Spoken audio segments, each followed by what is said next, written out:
Hello everyone. In this first video, I'm going to give you an overview of environmental science and also a little bit of a preview of what to expect as far as the content of this course goes. So first of all, let's talk about planet Earth. So planet Earth is a home for not just us as humans, of course, but it's a home for all life and all living things as we know it. Not only does the planet provide raw materials and energy for us as humans, it also provides those raw materials and energy for other living things. So there's a huge amount of interconnectedness, if you think about it, between us and other living things on this planet. The planet itself has been around for a while. It's been around for about 4.5 billion years, and humans, modern humans, have been here for just under 200,000 years. Human populations started very small and very isolated. They started as hunter-gatherer groups that sort of moved out of Africa and then eventually began to colonize other parts of the planet. And one thing that has really enabled humans to be as successful as they are is the ability to develop technologies. So we are extremely adept at being able to develop tools and techniques and things that we need in order to live better. Now, whether that happens to be basic things like agricultural practices to grow more food, medicine so that we live longer and better lives, or different types of mechanical technologies that help us to improve processes and speed things along, it has enabled us to do what no other living species has ever done before. It has enabled us to essentially live anywhere that the planet has to provide. However, all of that comes as a significant cost. And the cost is the impact all of these things that we are doing as humans is having on the rest of the planet. So all of those resources and the energy and the materials that we talked about, not only do we need those, but other living things need those as well. So when we are using more resources, when we are using more energy, that leaves less for everybody else. And it can lead to some significant environmental changes. There's a lot of things that are prompting that change. There's a lot of people on this planet, which means we use a lot of resources. It also means that we're transforming our natural environment around us. We're building cities and we're expanding those cities and we're taking up more natural space and turning it into developed space. In the process, we tend to sometimes destroy the habitats of other living things, and therefore we eradicate them or we make them go extinct from our planet. And then, of course, there's the climate change. The fact that all of the burning of these fossil fuels and the energy that we're using on a constant basis to power our technology-filled lives puts an awful lot of carbon dioxide into the atmosphere, which is creating an overall warming pattern that we've seen over the past several decades. So several of the topics that we'll be discussing this summer are sort of present right here, one of which is overpopulation. So if you look at how the world's population has grown in the year 2020, here now we're at about 7.7 billion people. Again, we consume food and water and energy, raw materials, we produce waste. The question is how much more can this planet hold? How many more people can we add to the overall population and still be able to meet the needs of people, but also to protect and preserve some of these resources for the future as well? So this is just kind of a nice picture that sort of really kind of illustrates here in North America these dense centers of population. You can see where people live based on pictures from space at night and what glows. So the places that are brighter are higher concentrations of people, and the places that don't glow and that are darker are lower concentrations of people. And again, the United States is only the third most populous nation in the whole world. So you can imagine what this picture would look like in more populous nations, places like China and India, for example. So I'm not going to spend a lot of time talking about human impacts on the environment right now as far as population growth goes, because the very next module that we're going to talk about in Module 2 next week actually goes into this in more detail. So we'll talk more about how many people can the planet sustain. We'll talk about population growth rates and fertilities and all of those types of things. And we'll also talk about the quality of life, because that's an important conversation to have as well. I want to mention very briefly that when we're talking about resources, it's important to note, especially as we're looking at environmental science, that there's two types of resources that we're reliant on.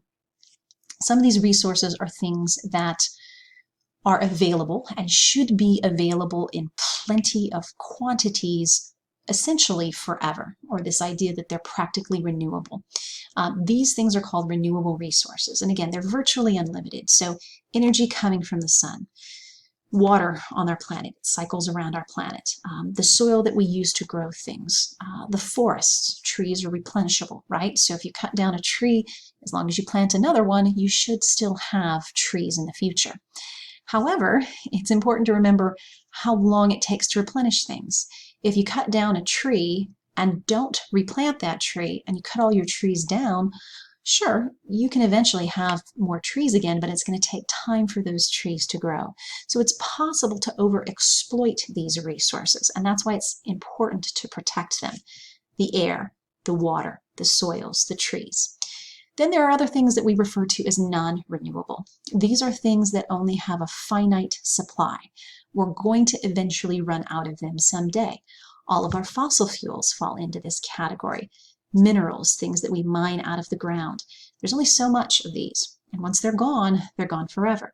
So unless we have a replacement for them or something else that we can use, we're going to have to figure out a way to build our technologies and to run our modern society without using those resources someday. So some of the interesting things that we know is that when it comes to populations, that different countries are using resources differently. So it's not like all 7.8 billion people have the same access to the same amount of materials and resources. As it turns out, highly developed countries, places like the United States and Canada and most of Europe and Australia, even though we have less than 20% of the world's population, we consume the majority of all the resources. We use the timber, the energy, meat, water, aluminum, all of these things to fuel our lifestyles. So we have the ability and the essentially the money, if you will, to be able to afford all of these luxuries, things that people in many other countries, these developing and less developed parts of the world, there's a lot more people, but they don't have the same access to resources that we do. So it's important to realize that these resources aren't shared equally. There definitely are haves and have-nots, and that also plays a big impact on thinking about the future and how to protect these resources.